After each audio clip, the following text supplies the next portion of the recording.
اگر ہم 14 اگست مناتے ہیں اور آزادی کے دن کے نام پر مناتے ہیں تو آزادی محض ناچ گانوں کا نام نہیں ہوا کرتا. آزادی بازاروں میں منچلوں کے گشت کا نام نہیں ہوا کرتا.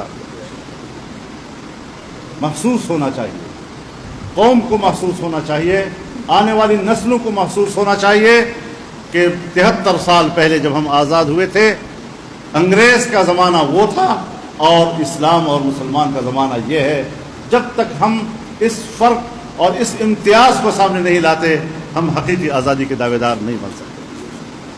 جس وطن عزیز کو ہم نے لا الہ الا اللہ کے نعرے سے حاصل کیا، جس وطن عزیز کے بارے میں پاکستان کا آئین کہتا ہے اور عوام کی نمائندہ پارلیمنٹ اپنے آئین میں قرار دیتی ہے کہ اسلام پاکستان کا مملکتی مذہب ہوگا، قرآن و سنت کے منافی کوئی قانون نہیں بنے گا، تمام قوانین قرآن و سنت کے مطابق بنیں گے.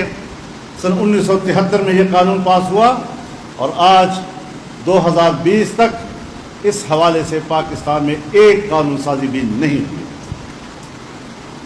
ہم کس طرح نئی نسل کو یہ اطمینان دلائیں کہ وہ واقعی آزاد ہو چکے ہیں؟ ہندوستان کی تقسیم تو ہو چکی ہے لیکن جس کو آزادی کہا جاتا ہے اس کے لیے ہم نے جدوجہد جاری رکھی. جمعیت علماء اسلام پاکستان کے اس عظیم مقصد کے حصول کے لیے اس وقت فرنٹ لائن پر جنگ لڑنے والی جماعت ہے.